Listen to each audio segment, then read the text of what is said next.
Hello everyone, welcome to ChemQuest. क्या हाल है? उम्मीद करता हूँ सब फिट होंगे, एनर्जेटिक होंगे। एक न्यू वीडियो में आपके सामने हाजिर हैं। आज की वीडियो में हम हाइब्रिडाइजेशन से रिलेटेड बातें करेंगे। एक स्टूडेंट ने कमेंट किया था कि वाटर में हम हाइब्रिडाइजेशन किस तरह फाइंड करते हैं। ठीक है जी, तो ये वीडियो स्पेशली उस स्टूडेंट के लिए है जिसने कमेंट किया था कि वाटर में हाइब्रिडाइजेशन किस तरह फाइंड करते हैं। ठीक है जी, हाइब्रिडाइजेशन पे याद रखिए हम एक डिटेल वीडियो करेंगे जिसमें हम पढ़ेंगे कि हाइब्रिडाइजेशन क्या है, उसको प्रॉपर्ली डिफाइन करेंगे, हाइब्रिडाइजेशन की जरूरत क्यों पेश आई, एंड इसके अलावा बहुत सारे एग्जाम्पल पढ़ेंगे, ट्रिक्स पढ़ेंगे कि किस तरह हम हाइब्रिडाइजेशन को फाइंड करते हैं। आज भी हम पढ़ेंगे एक शॉर्ट सा ट्रिक पढ़ेंगे, एंड इसके अलावा बहुत सारे ट्रिक्स हैं, लेकिन आज हम एक ही ट्रिक पढ़ेंगे हाइब्रिडाइजेशन से रिलेटेड। हाइब्रिडाइजेशन को शॉर्ट से डिफाइन करते हैं कि हाइब्रिडाइजेशन क्या है। बेसिकली हाइब्रिडाइजेशन हम पढ़ते हैं इंटरमिक्सिंग ऑफ ऑर्बिटल।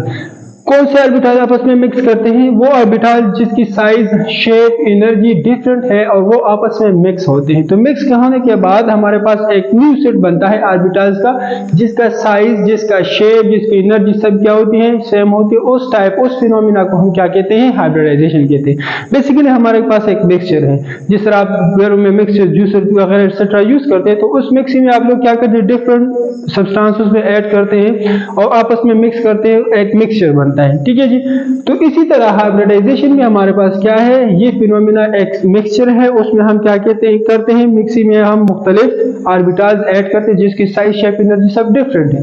लेकिन जब आपस में मिक्स होते हैं तो मिक्स होने के बाद एक न्यू सेट बनता है जिसकी साइज, शेप, एनर्जी सब कुछ क्या है? सेम होता है। ठीक है जी, तो hybridization is basically the phenomena in which different orbital have different size, shape, energy.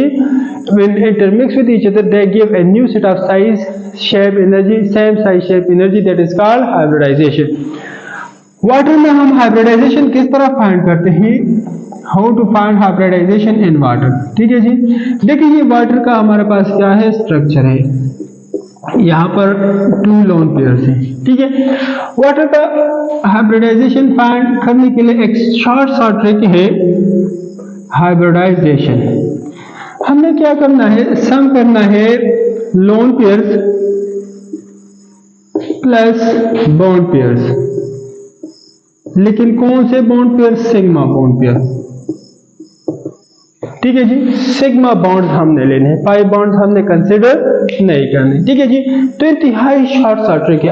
अगर आपको स्ट्रक्चर के बारे में मालूम है, ठीक है जी, तो आप आसानी के साथ उस स्ट्रक्चर को, सेंट्रल एटम का हाइब्रिडाइजेशन फाइंड कर सकते हैं। मैंने यहाँ पर ड्रा किया है, वाटर का एक स्ट्रक्चर है। ठीक है जी, यहाँ पर लोन पेयर है। लोन पेयर तो आप लोग जानते हैं, लोन पेयर क्या है? बेसिकली लोन पेयर हमारे पास आउटर मोस्ट शेल में जो फुली फिल्ड ऑर्बिटल है, ठीक है जी, तो उसको हम क्या कहते हैं? Lone pair. या वो इलेक्ट्रॉन जो कि आउटर मोस्ट शेल में मौजूद होते हैं एंड बॉन्ड में हिस्सा नहीं लेते, तो उसको हम क्या कहते हैं? लोन पेयर कहते हैं। तो यहाँ पर टोटल कितने लोन पेयर हैं? 2 लोन पेयर हैं। एंड यहाँ पर टोटल कितने बॉन्ड पेयर हैं? 2 बॉन्ड पेयर हैं। ठीक है जी, एंड दोनों सिग्मा बॉन्ड है। सिग्मा बॉन्ड हमें किस तरह पता चला कि सिग्मा बॉन्ड है? याद रखें, जब दो एटम्स के दरमियान पहला बॉन्ड बनता है तो याद रखें हमेशा first bond will be sigma bond. Oxygen और हाइड्रोजन, इनके दरमियान ये बॉन्ड बना है, सिग्मा बॉन्ड है। ऑक्सीजन और इस हाइड्रोजन के दरमियान फर्स्ट बॉन्ड बना है, सिग्मा बॉन्ड। अगर इसके अलावा सेकंड बॉन्ड बनता है तो वो क्या होगा? Pi bond. थर्ड बॉन्ड बनता है तो वो क्या होगा? Pi bond. फर्स्ट बॉन्ड हमेशा सिग्मा होगा, इसके बाद जितने भी बॉन्ड्स बनेंगे वो सब क्या होंगे? पाई बॉन्ड्स होंगे। ठीक है जी, तो यहाँ पर हमारे पास वैल्यू क्या है? वैल्यू हमारे पास आई है 4। हमने इस 4 वैल्यू से अब निकालना है कि हाइब्रिडाइजेशन क्या है।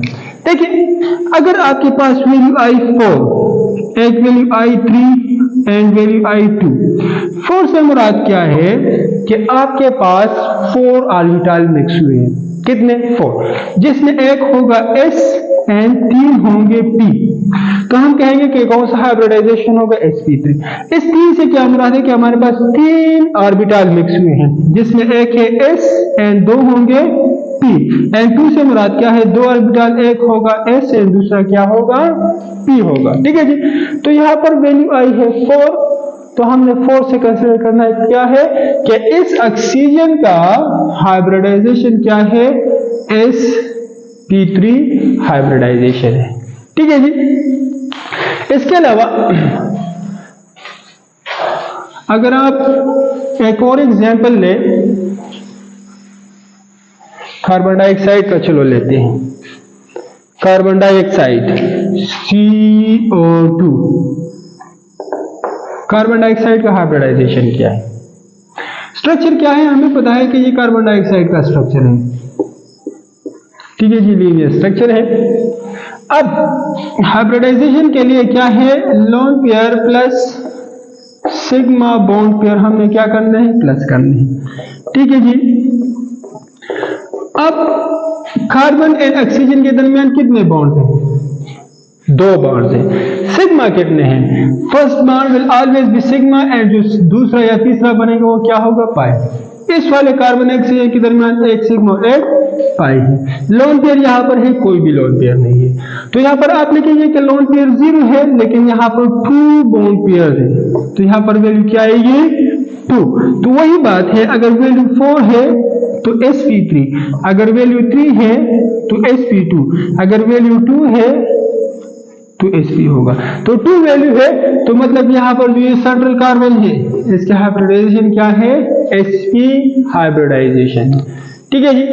इसके अलावा और भी बहुत सारे क्वेश्चन हैं, आप आसानी के साथ कर सकते हैं। एक और चलो एग्जांपल लेते हैं, क्या ले, चलो मीथेन लेते हैं, मीथेन CH4, ठीक है जी।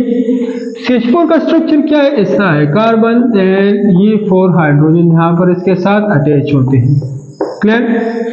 अब देखिए यहाँ पर टोटल कितने सिग्मा बॉन्ड्स है, 1 2 3 4, लोन पेयर कोई भी नहीं है, तो यहाँ पर 0 लोन पेयर है एंड 4 बॉन्ड पेयर है, तो यहाँ पर हाइब्रिडाइजेशन क्या होगी, 4 वैल्यू है, तो 4 से मुराद क्या है, sp3, तो यहाँ पर हाइब्रिडाइजेशन sp3 होगी, क्लियर।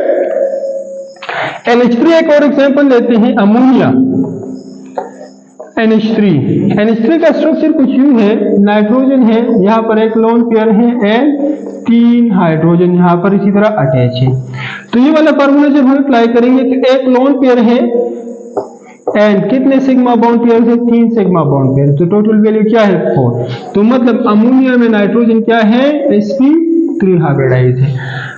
अच्छा जी, सिंपल लाल इस सब के कंक्लूजन समरी क्या है कि हमने किसी भी एटम, सेंट्रल एटम के देखना है कि इसके ऊपर कितने लोन पेयर हैं एंड इसने कितने सिग्मा बॉन्ड बनाए हैं, उन दोनों को हमने सम करना है, उससे जो वैल्यू आए, अगर वो वैल्यू आपके पास 4 है तो sp3 होगा, अगर वो वैल्यू आपके पास 3 है तो sp2 होगा, अगर वो वैल्यू आपके पास 2 है तो sp होगा, ठीक है जी।